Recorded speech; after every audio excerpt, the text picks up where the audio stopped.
samahan niyo akong ibaba natin yung bangka at mag-spear fishing na naman kami ngayong gabi. Sana pakita kami ngayong gabi pang budget bukas. Let's go! Dalawa nga lang kami ni Antonio na magbababa ng bangka ngayon. Ang ginagawa namin pala ay nilalagyan namin ng bilog na kahoy para mabilis yung dos-dos ng bangka. At hindi kami mahirapan sa pagbaba ng bangka dahil dalawa nga lang kami ni Antonio. Yun, tara guys, puntahan natin yung spot namin. Malapit lang kami sa Pangpang. Sana makarami kami nito. Bago nga pala ako mag-dive ay kinukondisyon ko muna yung katawan ko para maganda yung pakiramdam ko pag nasa ilalim na ako ng dagat. Kagaya nito, makapana tayo ng isang kakaibang isda. Napakalikot ng isdang to pero nakuha agad natin, hindi pa kalayuan sa bangka. Ngayon lang ako nakuha ng ganitong klaseng isa guys. Kakaiba siya. Bibihira lang makakuha ako ng mga ganitong klaseng isda na. Dito sa may kalalimang area, nakasilip ako ng isang lapu-lapo. Napakaganda ng pagkatago niya, oh. Napakaliit lang ng butas para makita siya. Kaya iningatan ko talaga o tinahandahan ko yung pagpana para ma-sure ko na talaga matatamaan ko at makuha ko yung isda. At pati yung bahura ay tinahandahan ko lang ang paghugot para hindi masira yung bahura. Nang sa gayon ay pwede pa ulit tirhan na mga isda na kagaya nito na nakuha nating lapu-lapu ito. At mapapansin nyo na tsambahan natin na bolsay natin siya, oh.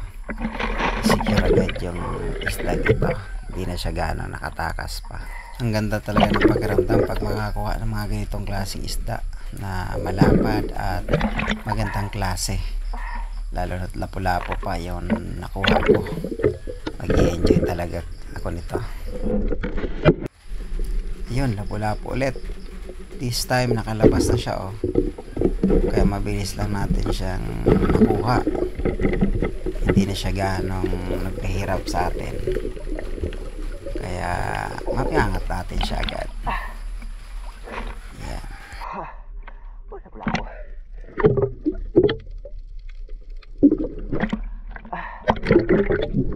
Ang ginagawa nga namin pag nasa ilalim kami ng dagat ay sinisilip namin yung mga posibleng pagtaguan ng isda. Kagaya nito, kung hindi mo siya sisilipin, hindi mo makita yung isdang ito kasi napakaganda ng pagkatago niya. Halos nakadikit na lang siya sa bato. Hahanapan ko lang ng area kung saan siya pwedeng panain para mabilis ko siya makuha. At yun nga, tagumpay ang pakapana natin at nahugot natin o nakuha natin yung lapu-lapong ito. Ang lapad ng mga lapu-lapong dito sa area na to. Tulo na kanin eh. Tulo. Patulo na ini.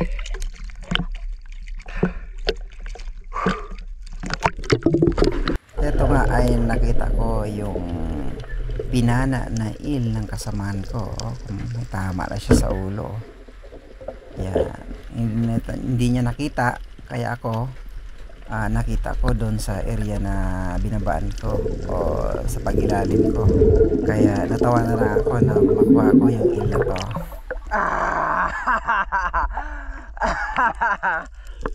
Ito naman yung danggit sa bato o yung tinatawag sa amin lupuan. Madalas talaga nalapan ng mga isdang to. Maganda rin yung presyo ng isdang to. Kaya pinapana namin o sinisiguro namin yung mga isdang kagaya nito na makuha agad. Kasi yun nga, hindi lang siya magandang presyo kundi masarap din siya kahit anong luto.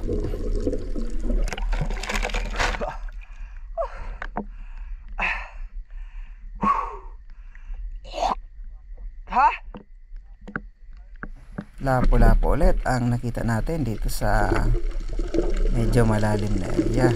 Dito nakalabas na siya o nasa labas lang siya, nakatambay. Ayan, oh. Yan. Hindi na ako pinahirapang magsisisilip sa mga bato kundi siya mismo nandiyan nasa labas. Stone shot nga yung tama niya, oh.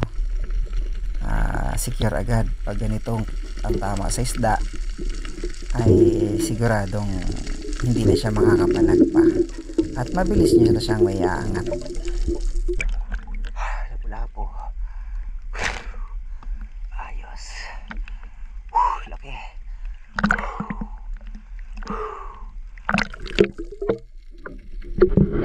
Dito nga pala sa spot namin ito ay marami kami nakuha.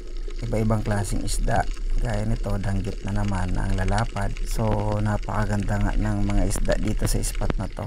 At hindi kami nabigo na makuha ang mga kagaya nito. Ito yung nagpahirap sa akin, yung sweet lips na to.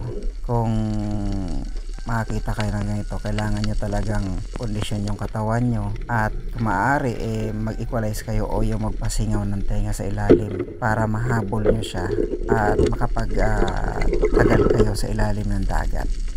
Gaya nito, talagang nagpasingaw pa ako ng tenga para makuha lang siya.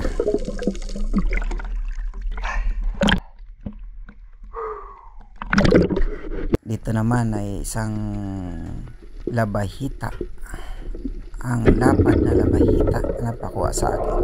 Yan, ang ganda niya tingnan, oh. Masarap din ang isdang to, napakataba. Kahit anong luto, sulit talaga yung lasa niya at laman niya. Maganda talaga yung mga isda na kagaya nun. Medyo may kalaliman nga lang yung spot namin ito, kaya ang ginagawa namin, kailangan talaga namin ng mga teknik kagaya ng pagpapasingaw sa tenga para tumagal kami sa ilalim ng dagat, o equalize nga ang tawag sa iba sa ginagawa namin ito. Ayan, oh, kagaya nito, kailangan mo hanapin yung best angle para panain siya at masecure yung isdang kagaya nito. Ang lalaki pa naman ng mga labahita na mga kagaya nito. Medyo may kalaliman nga lang, pero sulit naman yung mga isda na makukuha namin. Dito nga ay aahon na tayo at sapat na yung kuha natin sa araw na ito. Kailangan lang natin i-enjoy yung pamamana sa gabi para hindi gaanong mapagod, may stress. At yun nga, napakaganda nga ng mga nakuha namin mga isda. Nag-enjoy talaga kami. Kayo din sana guys. Sana nag-enjoy din kayo sa panonood ng video natin. Ito nga pala yung kabuang kuha natin, no? Lalaking mga lapu-lapu, ayan, mga danggit at iba pa. Sa kasama natin na halos mapuno din yung timba niya o yung lalagyan niya. Meron pa siya sa pana niya. So huwag niyo pong kalimutan mag-like and subscribe. At salamat guys.